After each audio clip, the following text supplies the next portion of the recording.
உங்களுடைய தங்கம், வெள்ளி, வைர நகைகளை உடனே செல் பண்ணுமா? நம்பிக்கையான நிறுவனம் Max Gold. Call 04445454545. Max Gold, cash for gold. Nayanthara இந்த படத்துக்காமா இவ்வளோ அலப்பறை பண்ண, இவ்வளோ அமக்கலம் பண்ண? மிக முக்கியமான ஒரு விஷயம், ப்ரொமோஷனில் ஆற்றுன்னு இந்த படத்துக்காம ஆற்றினேன் அப்படின்னு சோஷியல் மீடியா முழுக்க அவ்வளோ ரசிகர்கள் கேட்க ஆரம்பிச்சிட்டாங்க, வந்து கேட்டுக்கிட்டு இருக்காங்க. டாக்ஸிக்கு அந்த படத்தை பற்றி பேச வேணாங்க, எவ்வளோ பேசி கழுவி ஊற்றியாச்சு அது. ஆனால் நயன்தாராவை பற்றி தான் பேசி ஆகணும். இந்த படத்தினுடைய ப்ரொமோஷன் நடந்தது பெங்களூரில் வந்து நயன்தாரா வந்துட்டாங்கன்னொடனே அந்த அரங்கமே பரபரப்பாகி போச்சு. அதை தொகுத்து வாங்கின அந்த நபரை என்ன சொன்னார், இவங்க எந்த ப்ரொமோஷனும் போக மாட்டாங்க, இவங்க எப்படி வந்துட்டாங்க அப்படின்னு சொன்னோன்னே அவங்க ஒரு மாதிரி சிரிச்சுக்கிட்டு, நான் ப்ரொமோஷன்லாம் வரமாட்டேன், ஆனால் எனக்கு தனிப்பட்ட முறையில் இந்த படத்தினுடைய நாயகன் யஷ் ஃபோன் பண்ணார், அதனால் நான் வந்தேன் அப்படின்னு சொல்லிட்டு, அதிகபட்சமாக இந்த மாதிரி ப்ரொமோஷனில் கலந்துக்காதவங்க, பேட்டி கொடுக்காதவங்கலாம் வந்து விழாக்களில் வரும்போது சும்மா ஒரு 5 நிமிஷம் பேசிட்டு போயிடுவாங்க. ஆனால் பேசினாங்க, அப்படி பேசினாங்க. இந்த யஷ்ஷை ஒரு பக்கம் புகழ்ந்து பேசினாங்க, அந்த படத்தை பற்றி புகழ்ந்து பேசினாங்க. சரி, ஓகே, பேசிட்டோம் அப்படின்னு. திரும்ப என்னன்னா, என் விருப்பம் இது ப்ரொமோஷன் வர்றது, அதை யார் நீங்கள் கேள்வி வைக்கிறது அப்படின்ற மாதிரியான அவருடைய பேச்சு இருந்தது. நேற்று தான் படம் ரிலீஸ் ஆகிருந்தது. பல பேருக்கு அதிர்ச்சியான ஒரு விஷயம் என்னென்னா, ஏம்மா நயன்தாரா, இதுக்காம்மா இவ்வளோ பேச்சு பேசணும் நீ? என்னென்னா, கதைப்படி அக்கா நயன்தாரா, தம்பி யஷ் சின்ன வயசுலேயே அப்பா அம்மா இறந்து போயிடுவாங்க. அக்கா தான் வந்து தம்பியை வளர்ப்பாங்க. ஒரு பெரிய கேங்ஸ்டராக மாறி கண்ணாமண்ணான்னு சுட்டு தள்ளுற கேரக்டர் வந்து யஷ். அது தவிர பார்த்திங்கன்னா, அக்கா எதிர்க்கே பல பெண்களுடன் தொடர்பில் இருப்பார் வந்து. அதை இன்னும் கூட ஓவராக பேசலாம் வேணாம், அவ்வளோ அநாகரிகமற்ற முறையில் பேச வேணாம். அதை ஒரு அக்கா பார்த்துக்கிட்டு இருப்பாங்க. உலகத்துலேயே அப்படி எந்த அக்காவும் தம்பி இந்த மாதிரி பண்ணுறத வந்து கேள்விப்பட்டால் கூட திட்டுவாங்க, வந்து பார்க்க மாட்டாங்க. இதெல்லாம் விட உச்சக்கட்டம் என்னென்னா, தம்பி யஷ் வந்து ஒரு தம்மை பற்ற வச்சு அடிப்பார். அடிச்சுட்டு அதை அக்கா கிட்ட கொடுப்பாங்க. அதை வந்து ஷேரிங்னுவாங்க பசங்களாம். அதை வாங்கி இவங்க அடிப்பாங்க. ஊரில் என்ன சொல்லுவாங்கன்னா, எச்சபீடி அப்படின்வாங்க, இல்லை எச்ச சிகரெட்டு அப்படின்வாங்க. ஏன்டா வந்து எச்சபீடி குடிச்சிக்கிட்டு இருக்க, ஏன்டா எச்ச சிகரெட் வந்து இது பண்ணுற குடிக்கிற அப்படின்வாங்க. அது மாதிரி தம்பி சரமாரியாக அடித்து கொடுக்குற அந்த சிகரெட்டை பூரா இழுத்து தள்ளுறாங்க. இதில் விட ஒரு கொடுமையான ஒரு விஷயம் என்னென்னா, எங்கள் அக்கா என் பசி பொறுக்காமல், சின்ன வயசில் என் பசி பொறுக்காமல் அவங்க என்ன வேலை செஞ்சாங்க தெரியுமா அப்படின்னு தம்பி ஒரு ஃப்ளாஷ்பேக் சொல்கிறாரு. உண்மையிலே இது எந்த விதத்தில் நியாயப்படுத்துகிற மாதிரியான விஷயங்க. ஒரு சின்ன பொண்ணு தன்னுடைய தம்பி வந்து அக்கா பசிக்குதுக்கான்னு சொல்லும்பொழுது, ஏதாவது ஒரு கடையில் போய் வேலை பார்க்கலாம், அந்த தம்பியை கூட்டு போய் ஒரு டீ கடையில் வேலை பார்க்குறான், ஒரு எக்ஸ்போர்ட் கம்பெனியில் வேலை பார்க்கலாம், ஒரு வீட்டில் போய் காரை துடைக்கிறங்கன்னு சொல்லி கூட வேலை பார்க்கலாம். வேலையாக இல்லை, அந்த சின்ன பொண்ணு வந்து விலை மாதா போகுங்க வந்து. இதை வந்து அந்த படத்தில் காட்சியாக வச்சுருக்காங்க. வந்து எதுக்கு சொல்கிறேன்னா, நயன்தாரா ஒரு எக்ஸ்பீரியன்ஸான ஒரு நடிகை வந்து. இந்த படத்தை நீங்கள் நடித்து கொடுத்துட்டு அதோடு நீங்கள் வந்துடல, டப்பிங் பேசியிருப்பீங்க, ஒரு முறைக்கு 2 முறை பார்த்துருப்பீங்க, ஒரு முறைக்கு 20 முறை வந்து அதை எடிட்லேயும் ஃபைனல்லையும் நீங்கள் பார்த்து முடிச்சிருப்பீங்க.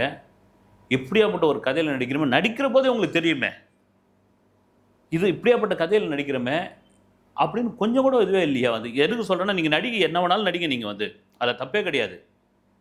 ஆனால் தமிழில் வேறு மாதிரி ஒரு முகம், கர்நாடகாவில் வேறு மாதிரி ஒரு முகம், தெலுங்கில் ஒரு வேறு முகம். ஏன் அப்படின்ற நான் வந்து டெஸ்ட்டுன்னு ஒரு படங்க தமிழில் நெட்ஃப்ளிக்ஸுக்காக எடுத்த படம்.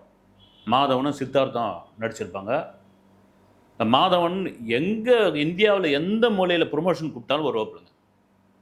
ஒரு முக்கியமான நடிகர், இந்தியாவில் சிறந்த நடிகர். அப்புறம் அந்த துரேந்தர் படத்துக்கு அப்புறம் ரொம்ப மோஸ்ட் வாண்டட் நடிகராக மாறிட்டார் அவர். நீங்கள் எந்த படமாக இருந்தாலும் சரி, ஒரு சின்ன ஒரு ஷார்ட் ஃபிலிம்ங்க அப்படின்னா மாதம் வந்துருவாப்புல. அதுதான் ஒரு நல்ல அழகு வந்து. இப்போ இந்த டெஸ்ட்டு படம் போன வருஷம் 2025 நெட்ஃப்ளிக்ஸில் ரிலீஸ் ஆச்சு. இந்த படத்தை தயாரித்தவர் வந்து ஒய்நாட் ஸ்டுடியோ சசிகாந்த். பிரசாத் லேபில் மேடையில் வச்சு அவரை கேட்குறாங்க வந்து, ஒரு நிருபர் கேட்குறாரு வந்து, சார் மாதவன் வந்து இந்தியா முழுக்க தெரிஞ்ச ஒரு நடிகர், அவரை தெரியலன்னு யாருக்குமே சொல்லவே முடியாது, அவரே வராரு ப்ரொமோஷனுக்கு அப்படின்னா இந்த படத்தினுடைய கதாநாயகி ஏன் நயன்தாரா வரமாட்டேன்றாங்க? இது உங்களுக்கு அந்த பாதிப்பே கிடையாதுங்களா? சொல்லுங்க அப்படின்போது அவர் முகம் ஒரு மாதிரி மாறிடுது. மாறிட்டு வேற வழி என்ன பண்ணுறது? இல்லைங்க அவங்க அக்ரிமெண்ட் போடும்போதே நான் இந்த ப்ரொமோஷன்லாம் கலந்துக்க மாட்டேன் அப்படின்னு தான் கட் அண்ட் ரைட்டாக போட்டு அவங்க ஒத்துக்கிறாங்கன்னா அதுதாங்க, வேற ஒன்றும் கிடையாதுங்கன்னு அதே ஒரே வார்த்தையில் முடிச்சிடுறாரு. அப்போ எப்படி டாக்ஸிக் படத்துக்கு மட்டும் அவங்க வந்தாங்க? யஷ் அவ்வளோ பெரிய நடிகரா? பொதுவாக சொல்கிறேன், அவர் கர்நாடகாவுக்கு பெரிய நடிகராக இருக்கட்டும், நீங்கள் ரஜினியை விட சிவராஜ்குமாரை விட கர்நாடகாவில் எடுத்துப்போமே, அவ்வளோ பெரிய நடிகரா யஷ் ஃபோன் பண்ணிட்டாருன்னு உடனே நான் வந்துட்டேன் அப்படின்னு சொல்லி கிட்டத்தட்ட ஒரு 25 நிமிஷம் ஸ்பீச்சு. இதை தாண்டி இப்படி ஒரு படத்தில், இப்படி ஒரு மோசமான ஒரு படத்தில் நீங்கள் நடிச்சிருக்கிறீங்க. அந்த நடித்ததுக்கான ப்ரொமோஷன், அது நடித்தது சம்மந்தமான ஒரு பெரிய வியாக்கியானமான ஒரு பேட்டி, இது எந்த விதத்தில் நியாயம் வந்து? மூக்குத்தி அம்மன் 2ன்னு ஒரு படம் ஒன்று ரிலீஸ் ஆகலை.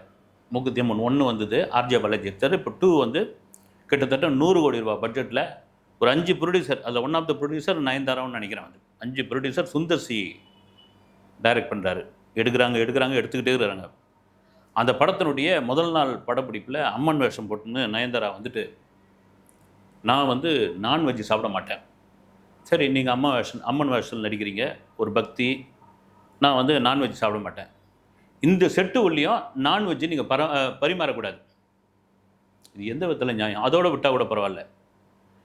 இந்த செட்டுக்குள்ளே வரவங்க, அது யாராக இருந்தாலும் இருக்கட்டும், லைட்மேனாக இருக்கட்டும், டச்சப் பாயாக இருக்கட்டும், ப்ரொடக்ஷனில் இருக்கிறவங்களா இருக்கட்டும், யாராக இருந்தாலும் காலையில் குளிச்சுட்டு பயபக்தியோடு உள்ளே வரணும். வந்து சுத்தபத்தமாக வரணும். சுத்தபத்தமாக இல்லைன்னா அவ்வளோதான் அப்படின்னு. முதல் விஷயம், நீங்கள் அம்மன் வேஷத்தில் நடிக்கிறீங்க, உங்களுக்கு பக்தி முக்கியம், ரைட்டு.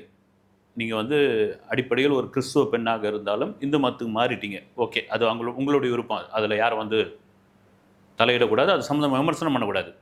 நீங்கள் மூக்குத்தி அம்மன் 2ன்னு ஒரு பக்தி படம் நடிக்கிறீங்க, அம்மனாக இருக்கும். அப்படியே ரியல் மூக்குத்தி அம்மன்லாம் பார்த்தீங்கன்னா ஒரு ரியல் அம்மன் மாதிரியே இருந்தீங்க. நீங்கள் வந்து கேஆர் விஜயாவுக்கு பிறகு அப்படி ஒரு அம்மன் வேஷம் உங்களுக்கு தான் செட் ஆச்சுன்னு பல பேர்லாம் வந்து பாராட்டியிருந்தாங்க.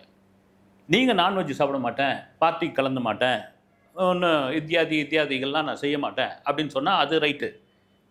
செட்டில் வந்து நான்வெஜ் பரிமாறக்கூடாது, நான்வெஜ் போடக்கூடாதுன்னா என்னங்க அர்த்தம்?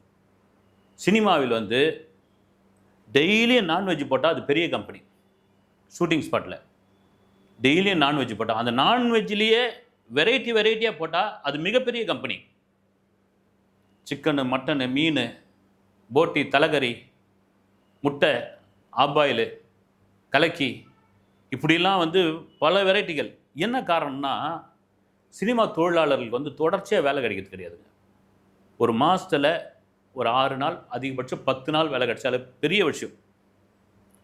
அவங்களுடைய உழைப்பு இருக்குல்ல செட்டுக்குள்ளே, அதை நீங்கள் பார்த்தீங்கன்னா பெஜாராகிடுவீங்க. வந்து அப்படியே மின்னல் மாதிரி ஆகிடுவாங்க. வந்து நீங்கள் வேலை இல்லாத நாட்களில் எங்கேயோ ஒரு இடத்துல நம்ம பார்ப்போம், அங்கே வடபழனி, சாலிகிராமம் பகுதியில் சும்மா டீ கடையில் மற்ற இடங்களில் இருப்பாங்க. ஏன்னா எப்படி இருக்கிறாங்கன்னு. ஆனால் நீங்கள் செட்டுக்குள்ளே பார்த்தீங்கன்னா அந்த சூப்பர் பவர் எங்கேருந்து வந்துடும்னே தெரியாது. அந்த உழைப்பு, குறிப்பாக லைட்மேன்லாம் பார்த்தீங்கன்னா அந்த தோலில் அவ்வளோ வெயிட்டான லைட்டுங்களை தூக்குவாங்க, அவ்வளோ வெயிட்டான பொருட்களை தூக்கிட்டு இன்னும் கேட்டால் வந்து ஃப்ளோருக்கு மேலே வந்து காலையில் போய் உட்காந்துட்டாங்கன்னா அதோட ஈவினிங் வரைக்கும் இறங்கவே மாட்டாங்க. வந்து அவங்களுக்கு முக்கியமான ஒரு விஷயம் என்னென்னா சாப்பாடு தான்.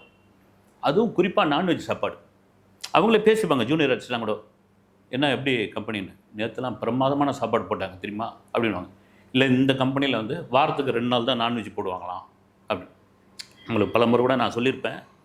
ஒரு உதாரணத்தை கூட சொல்கிறேன். நான் வந்து படையப்பா படத்தினுடைய படப்பிடிப்பு நடந்துக்கிட்டு இருக்கு. அப்போ வந்து மட்டன் எடுத்து ஒவ்வொருத்தராக வைக்கணும் ப்ரொடக்ஷனில். அதில் வந்து ஒரு லைட்மேன் வந்து கொஞ்சம் எக்ஸ்ட்ரா வைங்கன்னு கேட்கும்போது அந்த பரிமாறினவர் வந்து ஒரு கெட்ட வார்த்தை சொல்லி திட்டிடுறாரு. அது கேஎஸ் ரவிக்குமார் அவருடைய காதலை விழுந்துருச்சு. அவர் தான் டைரக்டர். அவர் நேராக வராரு, இது என்ன உங்கள் ஒப்ப மட்டும் சொத்தா அப்படின்னு கேட்குறாரு. ஒப்ப மட்டும் சொத்தா அது?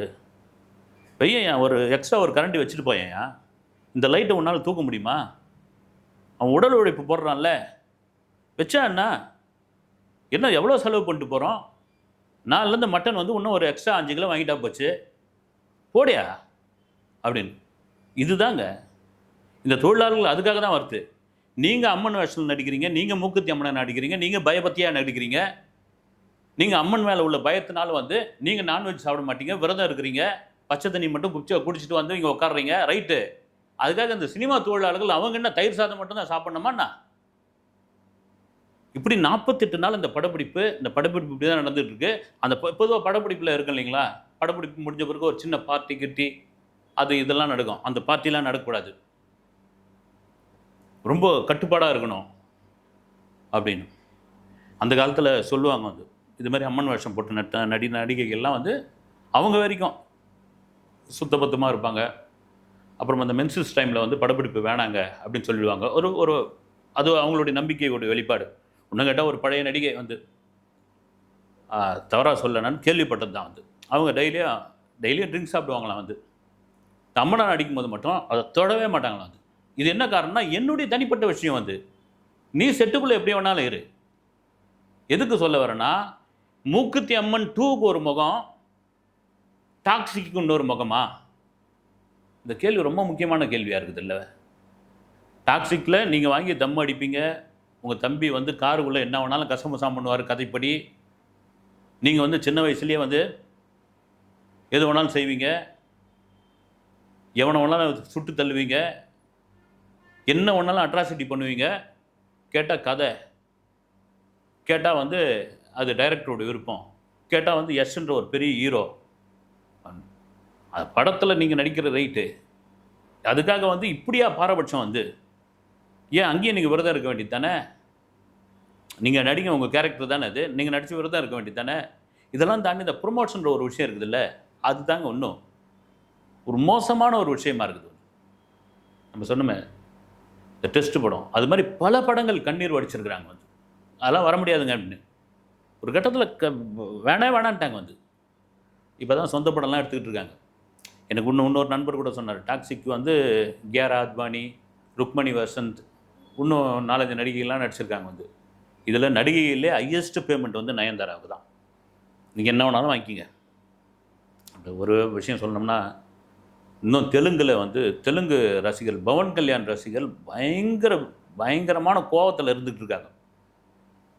காரணம் என்ன, இந்த நேர்கொண்ட பார்வைன்னு ஒரு படம் வந்து தெரியுங்களா, அதில் நடிச்சிருப்பாங்க. வந்து அப்போது அதனுடைய ரீமேக் பவன் கல்யாண் நடிக்கிறாரு. பவன் கல்யாணுக்கு மனைவியாக நயன்தாரா நடித்தா நல்லாயிருக்கும், தமிழில் நடிச்சது நல்லா அப்படின்னு கேட்டபோது, அதெல்லாம் நான் நடிக்க முடியாது. ஏன் நடிக்க முடியாது அப்படின்னா, அது ஒரு சின்ன வேஷம், அதெல்லாம் என்னால் நடிக்க முடியாது. அது பவன் கல்யாணுக்குள்ளலாம் நடிக்க முடியாது. ஏங்க இங்கே தமிழில் அஜித் கூட நடிச்சிட்டிங்க, அப்படியே வந்து இங்கே நடித்தா என்ன இருக்குங்க, அதே கேரக்டர் தானே இங்கே நடித்தா என்ன இருக்குதுங்க அப்படின்னா, முடியாதுங்க, நீங்கள் எவ்வளோ கோடி கொடுத்தாலும் முடியாதுங்க அப்படின்னு. இந்த விஷயம் தெலுங்கு மீடியாக்கள் வந்து பவன் கல்யாண் ரசிகர்கள் வந்து ஆந்திர எல்லையை தொட்டு பார்க்கட்டும் அந்த அம்மா, நாங்கள் பாரு என்ன பண்ணுறோம் அப்படின்னு. அப்புறம் அவர் வந்து மேடம் இதெல்லாம் விடுங்க, அவங்கவுங்க சௌகரியம், அவங்கவுங்க விருப்பம் அப்படின்னு சொல்லி ஸ்ருதிஹாசன் வந்து அந்த கேரக்டரில் நடிச்சிருந்தாங்க. அந்த படம் பேர் மறந்துட்டேன் நான். அந்த படம் சூப்பர் டூப்பர் ஹிட்டு, பெரிய ஹிட்டு. என்னென்னா, கொஞ்ச நாளைக்கு முன்னாடி கூட சொன்னாங்க, வந்து லேடிஸ் சூப்பர் ஸ்டார்னு என்னை கூப்பிடாதீங்கன்னு. அஜித் வந்து என்னை தலைன்னு கூப்பிடாதீங்க, அப்புறமா வந்து முன்னும் பட்டப்பேர் வச்சு எதுவும் கூப்பிடாதீங்க, என்னை வந்து அஜித்னே கூப்பிடுங்க, இல்லைன்னா ஏகேன்னு கூப்பிட்டு போயிடுங்க அப்படின்னு சொன்ன உடனே இவங்க என்ன பண்ணிட்டாங்க, இனிமேல் என்ன லேடிஸ் சூப்பர் ஸ்டார்னு கூப்பிடாதீங்க, லேடிஸ் சூப்பர் ஸ்டார் பட்டத்தை நான் இழக்கிறேன், லேடிஸ் சூப்பர் ஸ்டார் பட்டத்தை நான் தூக்கி அடிக்கிறேன் இப்படிலாம் சொல்லியிருந்தாங்க. அப்படி யாரும் வந்து லேடி சூப்பர் ஸ்டார் கூப்பிட வேணான்னு சொன்ன உடனே யாரும் கதறிலாம் அழவே இல்லை. வந்து லேடி சூப்பர் பட்டம் தான் அவங்களே வச்சுக்கிறது தாங்க. உண்மையான பட்டம் அப்படின்னா ஒரு மாஸ் ஹீரோவுக்கு தான் ரசிகர்கள் வைப்பாங்க. ஒரு சூப்பர் ஸ்டார், இளைய தளபதி, அல்டிமேட் ஸ்டார், தலை, இப்படி பெரிய ஸ்டார்களுக்கு மட்டும்தான் வைப்பாங்க. மீதியெல்லாம் பார்த்தீங்கன்னா இவங்களா வச்சுக்கிறது தான். வந்து புரட்சி தளபதி, சின்ன தளபதி, திடீர் தளபதி, அப்புறம் வந்து மெகா ஸ்டார், அப்புறம் என்ன சொல்கிறது, மெகா ஸ்டார் அங்கே இருக்கார், சுப்ரீம் ஸ்டார், இப்படிலாம் வச்சுக்கிறது இவங்க ஆளை வச்சு வைக்க சொல்கிறது. வந்து அதனால் என்ன லேடி சூப்பர் ஸ்டார்னு கூப்பிடாதீங்கன்னு யாரும் லபோ தீபோன்னு அடிச்சிங்கன்னா, ஐயோ நயன்தாரா லேடி சூப்பர் ஸ்டார்னு கூப்பிடக்கூடாது என்ன ஆச்சு, அப்படிலாம் ஒன்றும் யாரும் ஒரு இதுவும் கதறவே இல்லை. பூனை கண்ணு மூடிச்சுன்னா பூலோகமே இருந்துட்டுன்னுவாங்கல்ல, அதுதான் இது. நான் எதுக்கு சொல்கிறேன்னா, தமிழில் நடிக்கிறீங்க அந்த கண்ணில் வந்து சுண்ணாம்பு, கன்னடத்தில் போய் நடிக்கிறீங்க அந்த கண்ணில் வந்து வெண்ணெய், ஏன் இயல்பாகவே இருந்துட்டு போயிடுங்களேன். இப்போ கூட ஏதோ ஒரு படம் வரப்போதான் நயன்தாராவது, அது எந்த படம்னு எனக்கு தெரியல, ஆனால் ஒரு அசிஸ்டன்ட் டைரக்டர் தம்பி சொன்னாப்புல, அந்த படத்தின கதைப்படி அந்த படத்தினுடைய ஹீரோவும் நயன்தாராவும் ஒரு விலைமாதுவோடைய வீட்டுக்கு போவாங்களாம். விலைமாது வீட்டுக்கு 2 பேரும் ஏன் போகிறாங்க அப்படின்னா, ஏதோ ஒரு டாஸ்க்காம், அந்த டாஸ்கில் போய் இவங்க கலந்துக்கணுமா.